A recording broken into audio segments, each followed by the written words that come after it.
É impressionante quando a gente começa a falar sobre violência contra a mulher, como já vem mulheres aqui trazendo relatos, né? É sempre isso acontece, assim. Então, por isso é tão importante a gente trazer esse tema aqui, porque casos como o do Robinho, casos como o do Daniel Alves, balizam, né? Dão um exemplo sobre outros casos de violência contra a mulher no Brasil. E aí, entrando aqui numa pergunta específica, e acho que vale a pena a gente falar, que é a violência processual. Porque o Robinho foi para a televisão, foi para TV aberta, inclusive, a Record, para dizer que ele estava sendo vítima de racismo e que as acusações eram falsas, sendo que ele já tinha sido condenado por estupro na justiça italiana. O quanto isso tem sido usado como recurso por agressores, de maneira geral, e o quanto é importante dar uma resposta para isso também. Sim, sem dúvida. Na verdade, aí fazendo um apanhado, né, desses comentários assim, importantes que você trouxe, espero que eu esteja falando um pouco mais alto. Eu te aviso aqui. Tá bom, perfeito.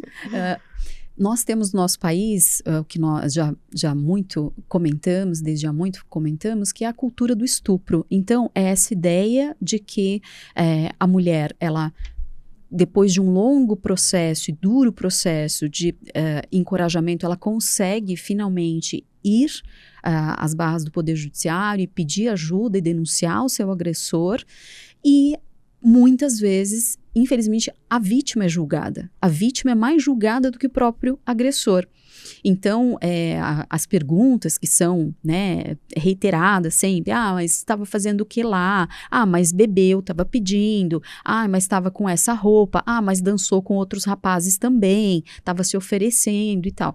Nada, nem a roupa, nem a embriaguez, nada é um convite para que um homem possa violar o corpo de uma mulher. Então, se uma mulher não está consciente, tanto maior, né, essa vedação, porque se ela não está consciente, ela não tem condição de saber o que está acontecendo com o corpo dela. Então, de forma alguma, um homem pode fazer qualquer coisa se uma mulher está inconsciente. Isso sempre foi utilizado, e aí quando você fala dessa questão da violência processual, e é reiterado, infelizmente, o argumento de defesa acaba caindo sempre em desacreditar a vítima.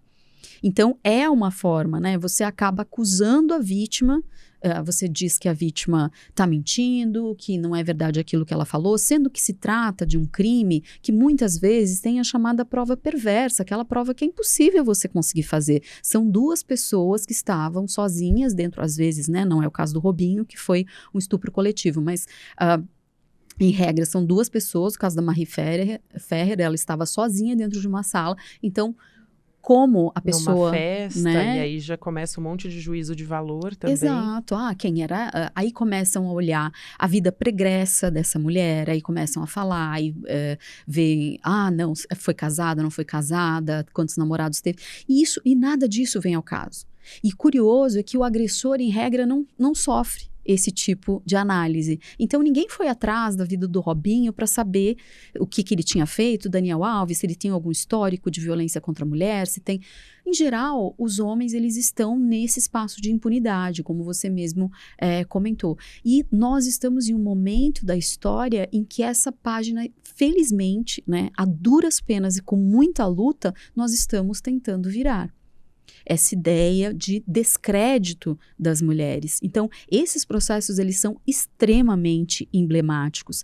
E é de se destacar que essa decisão do STJ, que criou esse precedente tão importante, ela foi motivada, foi pautada, teve como norte o protocolo de julgamento com perspectiva de gênero, que foi um protocolo, né, recentemente aprovado pelo CNJ, que diz, que informa que os magistrados precisam ter essa sensibilidade em relação a casos que envolvam as mulheres. Então, em qualquer caso, em qualquer situação, houve outras decisões bastante interessantes que também tomaram esse protocolo como referência, que até antes do programa nós estávamos falando que talvez falte isso na justiça espanhola, que foi o que fez com que a justiça concedesse o direito de fiança ao Daniel Alves, que é uma coisa que, em que pese, seja um direito, é um direito previsto em lei, se ele tem o direito à fiança, teria que arbitrar a fiança, enfim,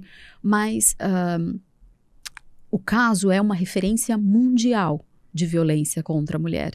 E a mensagem que é passada é uma mensagem muito ruim. Uma mensagem de, olha, se você tiver dinheiro, você consegue se safar. E essa mensagem é uma mensagem que faz com que outras mulheres pensem, ela lutou, parece que conseguiu, mas não conseguiu.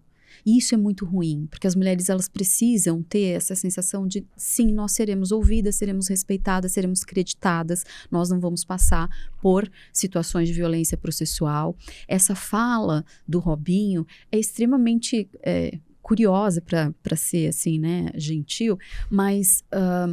veja, ele teve acesso à melhor defesa possível, ele contratou os melhores advogados, tanto lá como aqui, né? Temos excelentes advogados, ele contratou uma equipe de advogados a peso de ouro, pessoas que são extremamente qualificadas. Então, como ele pode dizer que mesmo com o acesso à melhor defesa possível, ele teria sofrido simplesmente um complô contra ele e uma situação que envolvesse racismo?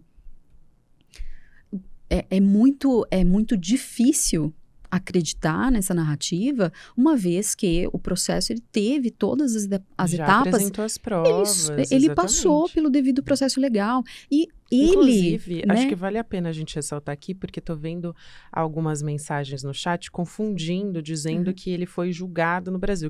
O que aconteceu aqui é que o STJ confirmou a execução da pena aqui no Brasil. Ele não foi julgado novamente, não é isso, né? Exatamente. O processo não foi refeito no Brasil, justamente para evitar a revitimização da vítima. O que o STJ analisou ontem é se ele iria homologar, ou seja, certificar, dizer, sim, concordamos que essa sentença, ela está de acordo e merece o cumprimento da pena. Foi isso que o STJ definiu ontem. Então, transplantou todo o processo italiano e disse, essa sentença, ela está de acordo com o direito brasileiro, é possível essa sentença ser cumprida aqui no Brasil. E isso aliás, é importante que se diga, um dos argumentos da defesa foi, o processo penal lá é diferente do processo penal que ocorre aqui no Brasil. Então, as leis são diferentes, não poderia, teoricamente, simplesmente transplantar o processo e começar o cumprimento da pena aqui.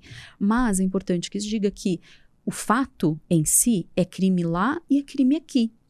Então, e a forma, as provas que foram trazidas no processo são provas lícitas. Então, não há o que se questionar. Esse foi o entendimento do STJ, que criou esse precedente extremamente importante. Existe também uma questão envolvida, que também foi um dos fundamentos da decisão, que não cabe bis in idem, ou seja, você não pode processar duas vezes uma pessoa pelo mesmo crime. Então, se ele já foi processado lá, ele não poderia ser processado aqui novamente. E a decisão, ela cuidou, né, teve essa segunda parte, eles decidiram pela homologação e votaram também se a decisão ela já teria cumprimento imediato. E eles decidiram que sim, ou seja, decidiram que não havia necessidade do trânsito em julgado, não precisaria aguardar, né, o prazo processual, né, que seria cabível interpor recursos.